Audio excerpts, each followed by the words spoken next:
With the Lucky Land Slots, you can get lucky just about anywhere. This is your captain speaking. We've got clear runway and the weather's fine, but we're just going to circle up here a while and get lucky. No, nothing like that. It's just these cash prizes add up quick. So I suggest you sit back, keep your tray table upright, and start getting lucky. Play for free at LuckyLandSlots.com. Are you feeling lucky? No purchase necessary. Void where prohibited by law. 18 plus terms and conditions apply. See website for details. Wait, poverty is a state of mind? Well, in that case, I wanna be rich. Well, I guess it's not here yet. Yeah, that kind of debunks that. Damn Ben Carson, I mean, really. As the token Negro of the Trump administration, I would like to say that you should represent yourself a little bit better than being an asshole about these things. I mean, granted, didn't you come from Detroit? So I guess all the time in Detroit, that was probably a state of mind for you, I guess. You see, success is a mindset, I'll give you that. But if you're trying to be deep, you're going about it the wrong way, because this is just about as bad as your whole slaves were immigrants thing. He's really making some significant marks in the red. Just ridiculous, man. I just don't understand, how we got this far. At a 4.1 budget, huh? That's taking from essential items that we need in this country. How stupid can you get? Anyway, you know what? I've been busy with trying to work on things in my production company, and I also have been working on other projects. But you know what? Now that I think about it, no more delays. Welcome to the J-Man Show here on J360 Radio.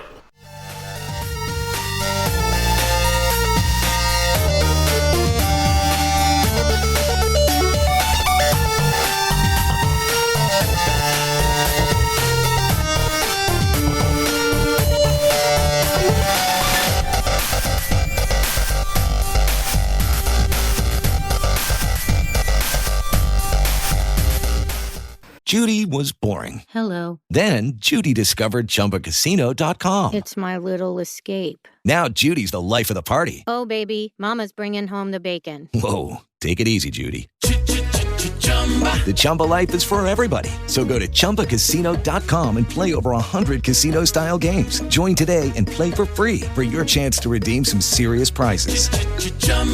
ChumbaCasino.com.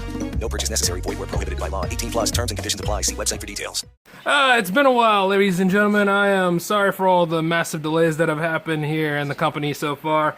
I had to take a break for Mother's Day because you gotta spend some time with your dear old mom, you know what I'm saying? But I'm back, and I think everybody else has been awaiting my return because there's a lot of crap that's going on in America now. I'd like to say it's too damn much. I mean, what with healthcare on one side, Trump doing a world tour that's costing more and more taxpayers money, and of course, if I sound a little different tonight, it's because I started a new way of recording the J-Man Show for all of you, and it begins like this. The show is actually portable now. Yep, don't have to just stay in one place anymore. Like if I go all the way to the Dirty Dina and spend time with, the Buffet Boys, I can go ahead and do my show on the side as well. Hell, who knows, I'll probably do a show as I'm on the way going there, you know what I'm saying? Right now, I'm able to do this sort of thing. So, this is just a new technique on how I'm working it all out. I hope I sound pretty good over there, because I think there's a way I can actually go live doing this. So I'm going to try it sometime, but that comes a little bit later. But right now, we also been working on some new stuff around here, try to get that fall show ready for you. Of course, we also have some pressing issues to be concerned about.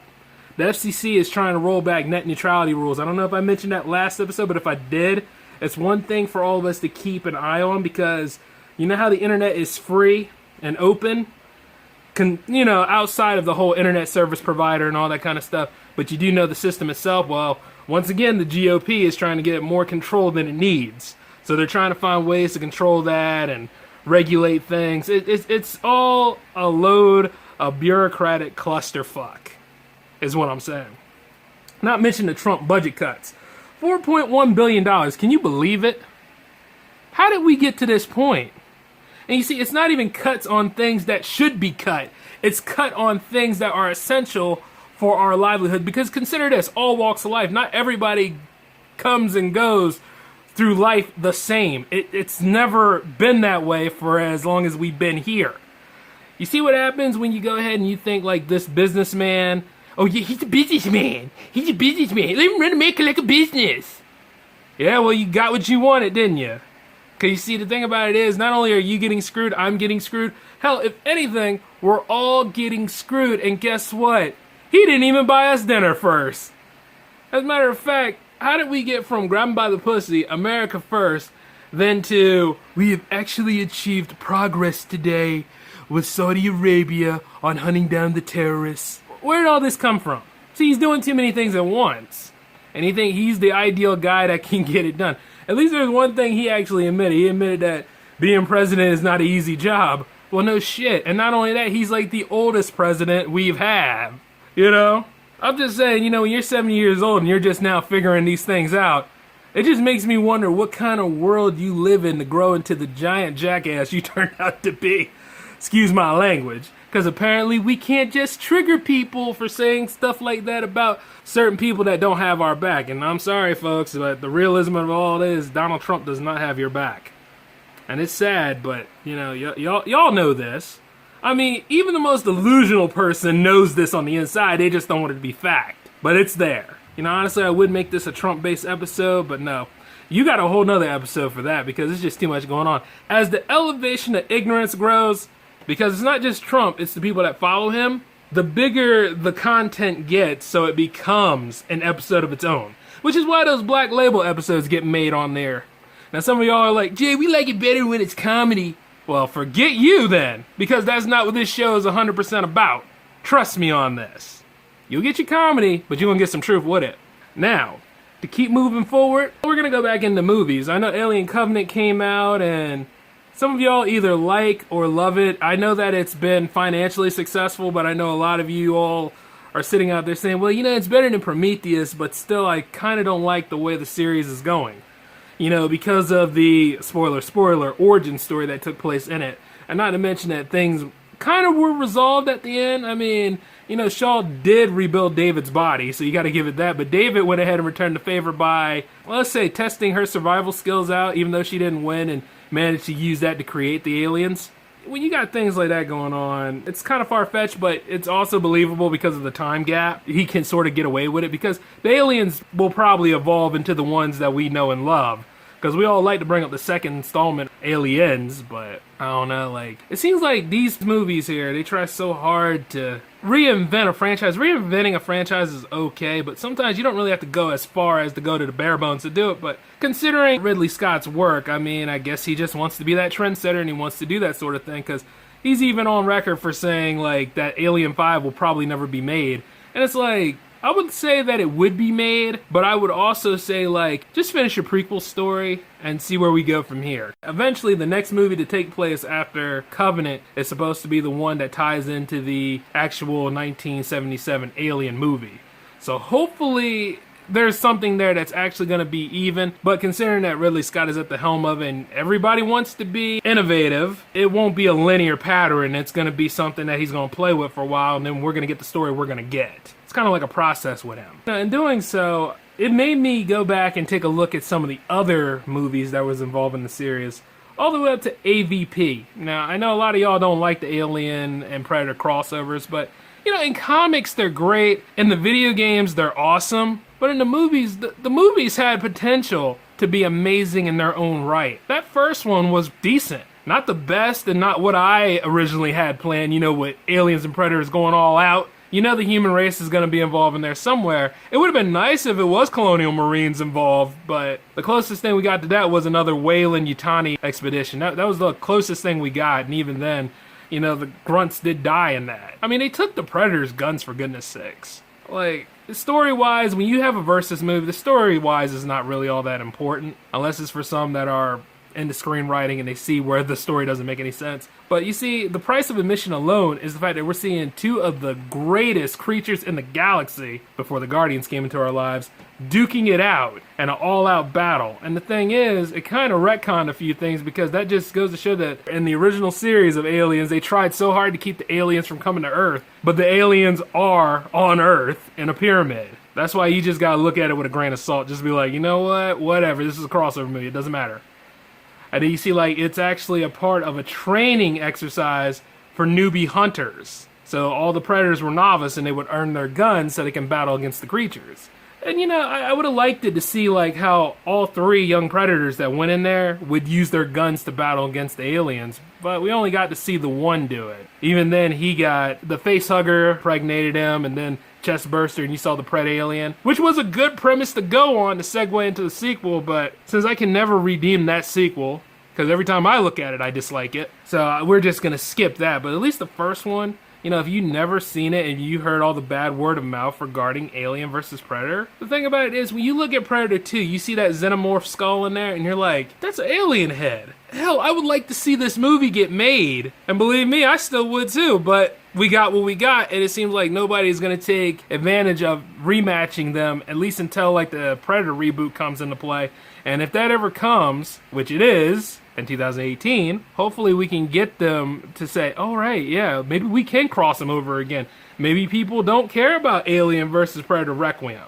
Okay, well, you know what I'm going to do? I'm not going to be a complete fanboy about that. What I'm going to say is this. If you haven't seen both of these films, go ahead and take a look at it, but trust me, when you take a look at that second one, you're just going to be like, God, they really went off the rails in that one. Because the potential for a good story was there. It's just that it didn't really play out. And there was, once again, only one Predator taking the helm.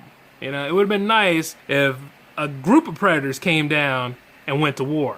But, eventually it didn't go out like that. And not to mention the humans were a lot dumber in that one than they were in the first one. But, I think one day I'll probably do a whole bad movie thing, and I'll probably run through the whole segue with you about this.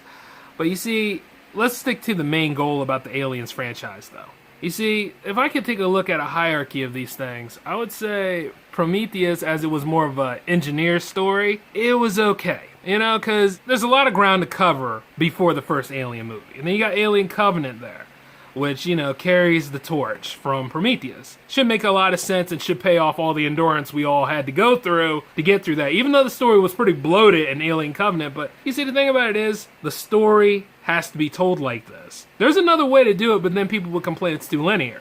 So you can see why Ridley Scott would do it the way he wanted. It's tiresome, but we'll get through it eventually.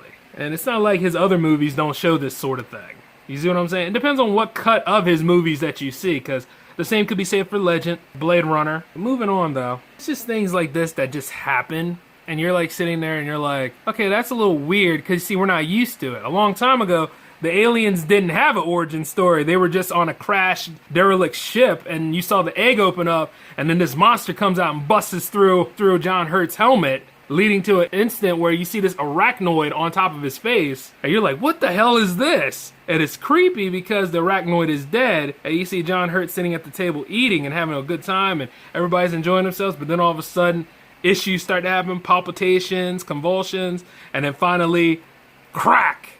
His chest opens up and you see this worm come out of it and you're like, oh! And then as soon as the worm just freaks everybody out and slides through the table going elsewhere, they try to go look for the thing, and then there's the skin. And little did they realize that the damn thing grew up and it's still hungry. With acid dripping out of its mouth and everything else. Like, it was more survival horror, yes. And then one by one the crew goes down, not to mention being backstabbed by their own, which was a robot named Ash. But you see, the thing is, Ash was trying to bring that creature back so they could weaponize it. Eventually, they were going to be brought back to Earth to be weaponized anyway.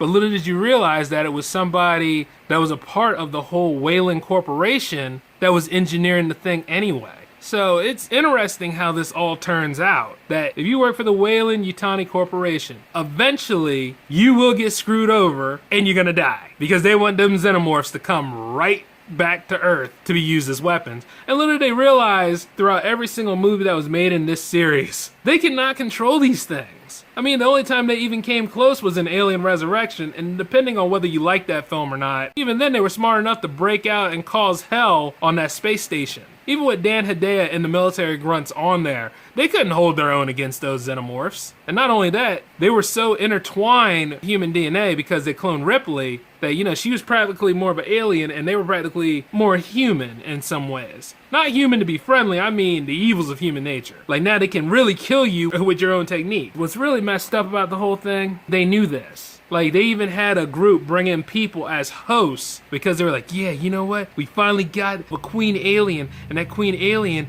was laying a whole bunch of eggs, so we could go ahead and bring in the xenomorphs and market them and make them into the weapons we need, considering that you cannot control them. That's kind of a problem. My problem with Alien Resurrection is The fact that we didn't get that Queen and Ripley rematch that I wanted. The Ripley clone versus her child, pretty much, because she did give birth to that Queen alien. But you see, the thing about it is, the Queen alien developed the human womb or something like that, and then gave birth to that newborn, and that newborn was freaky as hell. I was like thinking that was Ripley number 9 or some shit, because it thought of Ripley as the mother more so than the Queen who birthed it. And granted, because the DNA running through it was more human than it was alien. And it was just as vicious as an alien, though, because all the killing that it did, and it snuck aboard that ship, and it was like, oh my God, what the hell is this thing doing here? Will somebody kill this thing already? And they managed to kill it through the airlock sequence from the second one, which was familiar, but at the end of the day, it's kind of a letdown considering that how they drew that out. Like, the gore factor in that scene was just like, okay, well, this is a bit more unnecessary than need be. I know the creature's horrifying enough to look at, but did you have to make its death equally bad? I would have liked it if it just floated right out there, but they had to show, all those bits and pieces. But, the thing about it is, at least it had experimental ideas, is what I'm trying to say for Alien Resurrection. So that's why Alien Resurrection, to me, isn't as bad as Alien 3. Now, Alien 3, however, we need to be a little bit more nicer to it. Alien 3, for all its problems, had a lot of great ideas that just stayed on the table. They just weren't used right. Like, I would have loved to see that movie be its true form, where it was a Hicks story rather than a Ripley story.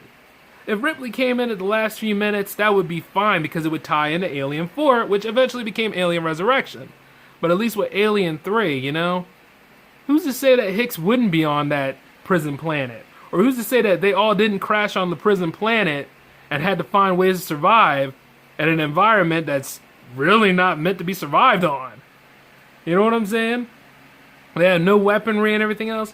Alien 3 had problems for it because it wasn't really written well. Executive meddling played a role because they didn't want to go with that story. Ripley had to be in there, instead of being in the 4th movie. Just like all these things set on the table. And then David Fincher was given the project.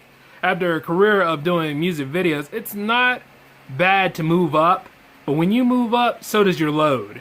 And when you move up to say in my Super Mario Brothers review, where the people had a problem, they were great at doing Max Headroom.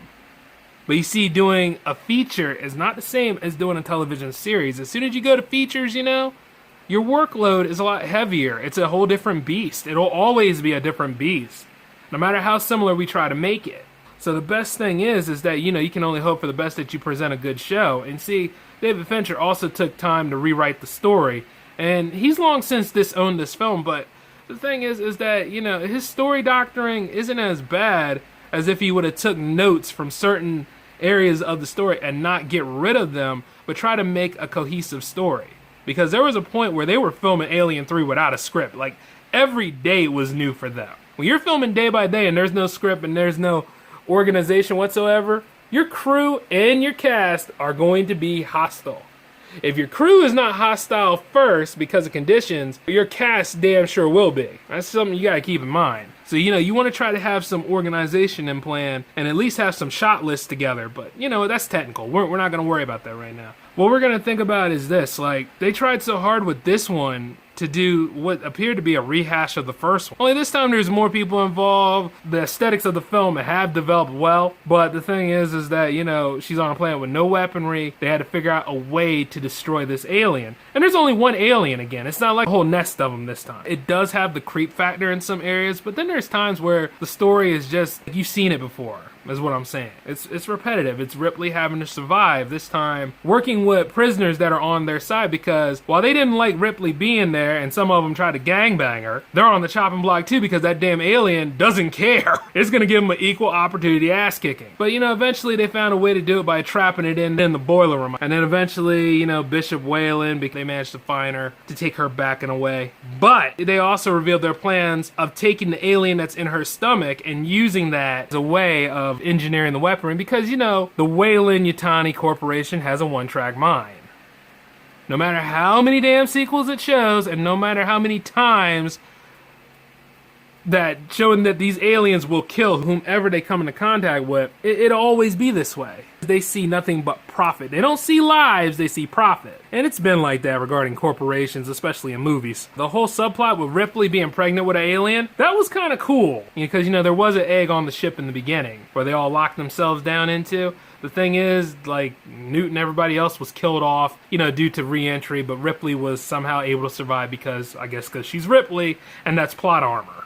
But the thing about it is that Ripley had a twist to her because the alien managed to break into her capsule and impregnate her. That there was a queen alien in there. And then they realized it was a queen, and they were like, oh, wow, that works out better than we thought. She went ahead and she did the right thing, her sacrifice. Now, that wasn't forced. That was okay. Because that thing was busting out of her and she held on to it, and then they both had to die. So that was the saving grace of the Alien 3 movie. However, if you are a dog lover, you will hate this movie because, well, the aliens have to find a host, and there were no prisoners around except for the prisoner's dog that was out there doing the search team. And that poor dog, you got to see what happened to that dog, by the way. So that's why the alien in that movie was called the Runner. Because it could run on all fours. It was a quick moving alien because the dog was the host for it. And that's what made it so interesting. I mean, there's iconic scenes in it, like when the alien confronts Ripley in the shower and it wouldn't attack her because of the alien inside of her. There are little things about the film that were good, but the problem is there's a lot of cons in this film that make you not like it as much. It'll polarize what you think, and then eventually Alien Resurrection came into our lives, and Alien Resurrection is one of those kind of films that, you either love it or you hate it. You'll probably like it a little bit more because they had new ideas, Ripley's back, and maybe because, say this, the aliens are back on screen, and then there's multiple aliens instead of just one. But when you have, Alien 3, you probably look at it because seems like it was darker. There was a lot more at stake going on, and it had that survival horror aspect that was sorely missing. At least in terms of comparing the two, I like Alien Resurrection a little bit better because it was like a more fun movie. Put it that way. Alien 3 was, I gotta be in a mood to see Alien 3. If I want to see something that's say if you're looking at Sharknado on Sci-Fi and you know damn well Sharknado sucks ass, but they still keep making sequels to it, maybe because it was so bad that it's just keep doing it. Just keep doing it. But when you sit there and you watch Alien feels like a sci-fi Saturday movie because you're sitting back and you're like, wow, this is actually fun. Like all this stuff that is going on, it's a fun movie, even though it has horror elements. Whereas with Alien 3 is, all right, let's take that hope from aliens at the end and totally rewrite everything. And then luckily there is a recut of that movie. Kind of like Richard Donner's Superman 2, called Alien 3 The Assembly Cut, which actually brings them to a positive light. It's one of the movies that depend on what cut you watched. And when you look at the Assembly Cut, it's like, okay, well, this is a better version of the film, but still, it's not enough to save it. At least for me. Other people, they'll sit there, they'll say it's a saving grace movie. It's better than what we thought it was and everything else. I mean, I can see what they were trying to do. When you have Ultimate Editions, Director's Cuts, and everything else, they're great to hold on to, and it'll make you redeem and forgive a film. But remember this, the theatrical cut is what everybody sees. And when everybody sees that theatrical cut, it can either be a hit or a miss, or a polarized film, or Green Lantern. Okay, I take it back. Green Lantern, everybody hate that film. But you know what? I'm sure if there was ever a recut of that film, I'm sure somebody will sit there and say, well, this is a much better version. And it's like, you know what? You're putting lipstick on a pig. You're getting that closer to Highlander 2. Because you can make as many different cuts as you want to, but will it have that saving grace like that theatrical cut should have had? Probably not. Like Daredevil has a director's cut, which is a much better film, but the series for Daredevil came out and nobody gives a damn, especially Ben Affleck and Jennifer Gardner. You see what I'm saying? That's why sometimes when you see a recut of a film, it's good to take a look at to understand what they were trying to do and where they could have went with it, but they chose not to go with it either through powers beyond our means. You know what I'm saying? Like sometimes executives think that they got it all figured out, and then sometimes, directors and people involved in the actual process think they got it all figured out. And in the end, it's the audience that see it, and they're the ones that dictate. It goes down the line. Like, in the end, understand this for all aspects of life, okay? We're all guessing. It could be a crapshoot. You could be promoted wrong.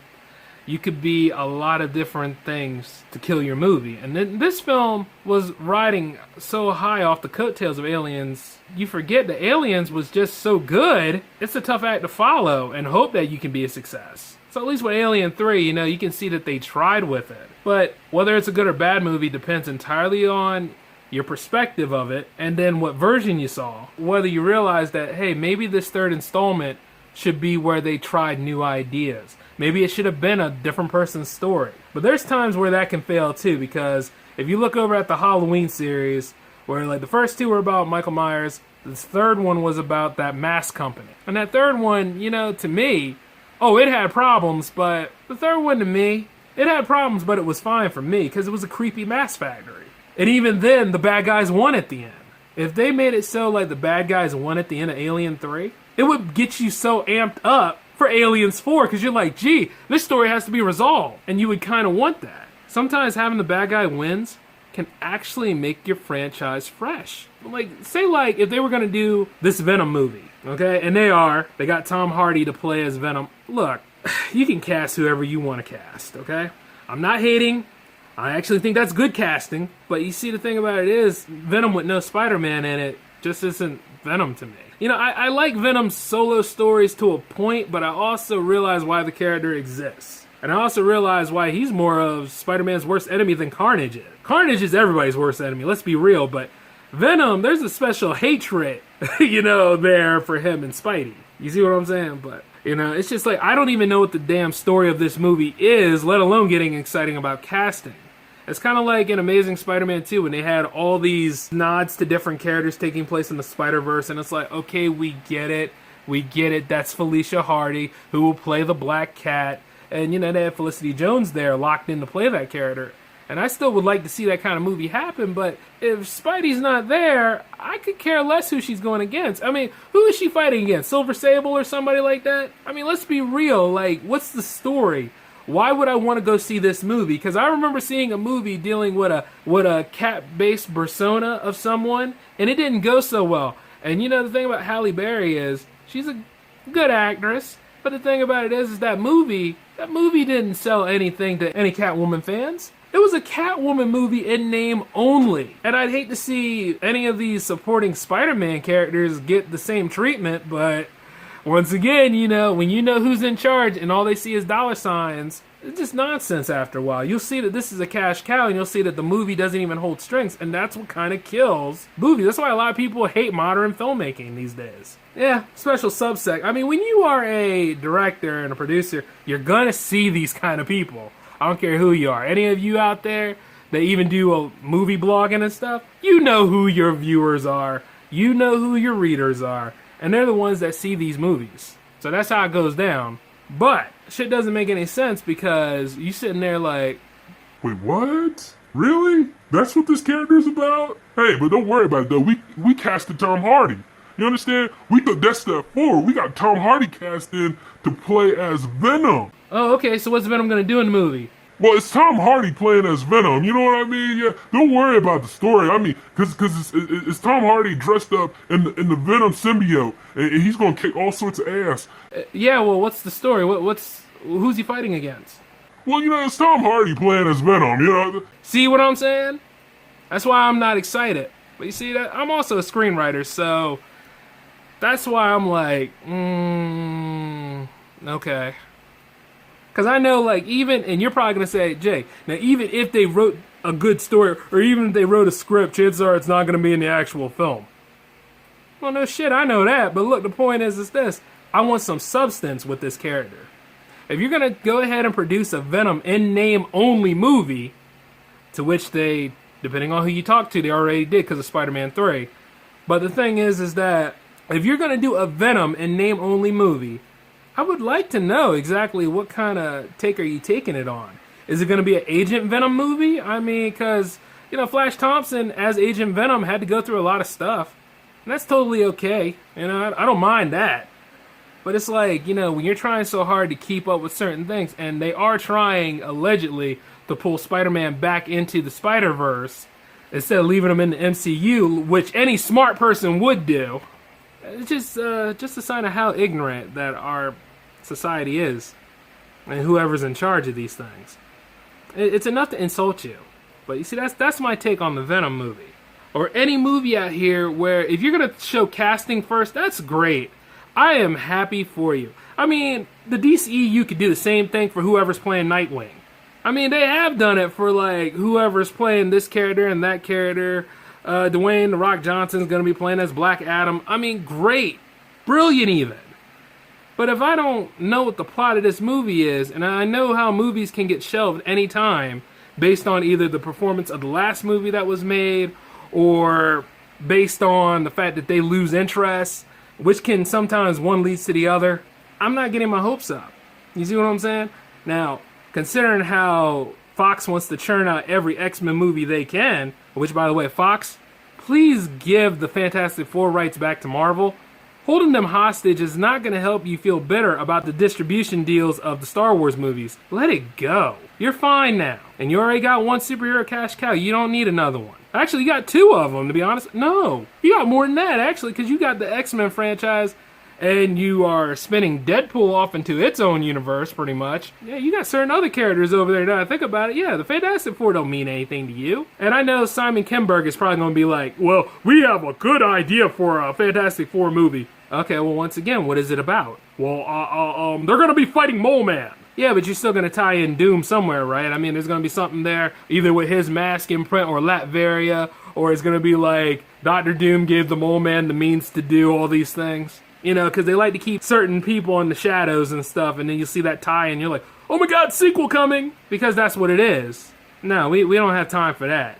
Just give the rights back and let Marvel go ahead and do what they got to do with it. Or work out a deal. That would be better. I mean, work out a good deal, because, see, Disney got all the money. When you can work out certain deals and stuff like that, just, you know, play the game. Because these licensing woes are really starting to get on some of us fans who are actually all about the whole Marvel Universe. Like, I got a picture of the whole Marvel Universe right here. Only one thing, there's hardly no X-Men in it, and while the Fantastic Four is there, they are separate. So, in the end, you can see all of these things here. Like, this stuff is not even just in the movies anymore. It's gone so far down into the merchandising and to the prints. And as far as I'm concerned, I'm going to have to get me a Fantastic Four print to go with this print. But, you know, I'll just do that when I need to. Outside of all that, though, J360 Legion, I do want to give you your J360 question of the week. And that question of the week is, should Fox return the Fantastic Four rights to Marvel? And I'm going to let this run for a whole week, and it will be addressed in the J-Man Show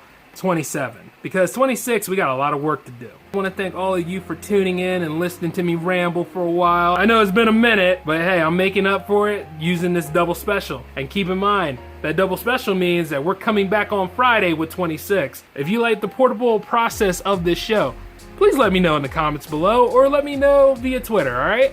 At J360 Productions, that would be nice.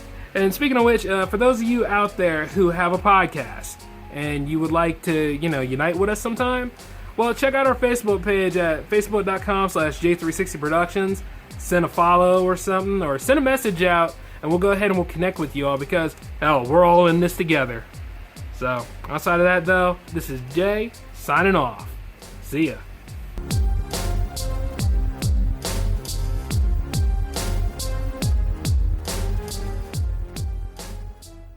With Lucky Land Slots, you can get lucky just about anywhere. Dearly beloved, we are gathered here today to... Has anyone seen the bride and groom?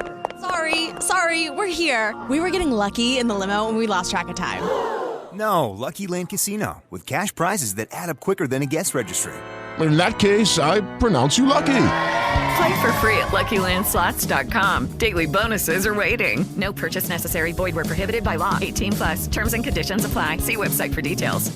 Judy was boring. Hello. Then Judy discovered ChumbaCasino.com. It's my little escape. Now Judy's the life of the party. Oh, baby, mama's bringing home the bacon. Whoa, take it easy, Judy. The Chumba life is for everybody. So go to ChumbaCasino.com and play over 100 casino-style games. Join today and play for free for your chance to redeem some serious prizes. ChumbaCasino.com. No purchase necessary. Void where prohibited by law. 18+. Terms and conditions apply. See website for details.